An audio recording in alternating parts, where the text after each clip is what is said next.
Vil du kunne være forsvar for hvem som helst? Altså også, vi kender jo også Anders Behring Breivik fra Norge. Altså er det sådan, hvis man har dit job, så kan man faktisk forsvare hvem som helst? Jeg kan jo ikke svare på alle forsvarsadvokater, men jeg kan svare på mine egne i hvert fald, om man kan det. Altså, det mener jeg vil kunne, og det mener jeg sådan set også ligger i jobbets funktion. Altså hvis først man skal begynde at sondre mellem visse typer af kriminalitet, hvad skulle det så være for en type kriminalitet, man ikke ville stille sig op og bistå med?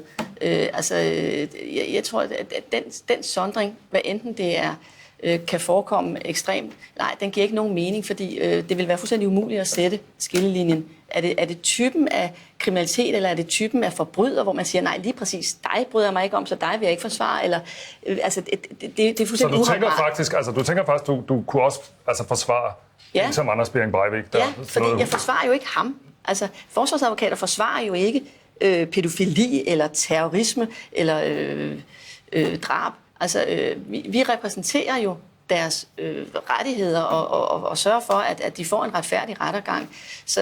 Så når du siger, kunne jeg forsvare ham? Ja, det kunne jeg godt, men jo ikke som person. Det er slet ikke det, jeg er sat i verden for som forsvarsadvokat. Det er heller ikke det, jeg forholder mig til, når jeg går på arbejde.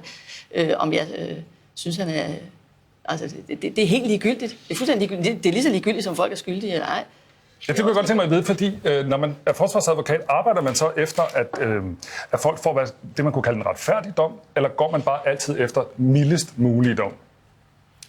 Jamen, det er lige før, jeg tror, at det spørgsmål giver ikke nogen mening for mig, fordi den retfærdige dom er jo oftest den mest mulige milde dom. Altså, det kan være fra den lavest mulige straf til en frifindelse.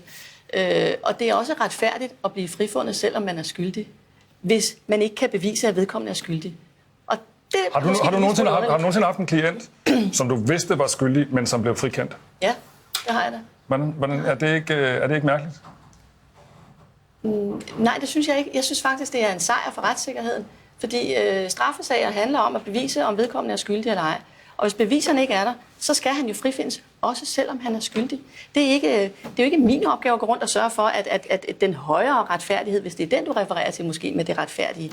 Jamen, jeg tænker også på de pårørende, for eksempel. Altså, jeg tænker, hvis man vidste, at en mand var skyldig, men blev frikendt, så tror jeg, det ville være meget krænkende for et offer for en voldsforbrydelse, eller de pårørende til et drab, hvis man nu havde den viden, som du så eventuelt kan have i nogle sager, at du ved, at den tiltalte er skyldig, men bliver frikendt. Ja, altså for det første har jeg jo tavshedspligt, så det vil jeg jo ikke sige videre under omstændigheder, selvom jeg vidste det. Men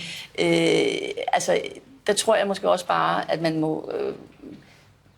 Selvom forbrydelser jo kan variere fra nogle rigtig voldsomme forbrydelser til nogle lidt mere uskadelige typer af kriminalitet, at uanset hvad der bliver sat i verden efterfølgende, så er der jo ikke noget, der kan gøre det gjorte omgjort. Altså, skaden er sket, og tragedien er indtrådt på en eller anden måde, og straffeprocessen er et lille plaster på såret.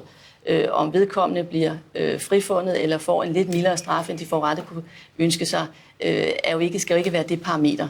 Fordi der er jo også stor forskel på, hvad forrettet synes, der skal ske med gerningsmanden. Så hvis vi skulle bruge de forrettede som domstol, altså så ville det jo køre helt af sporet.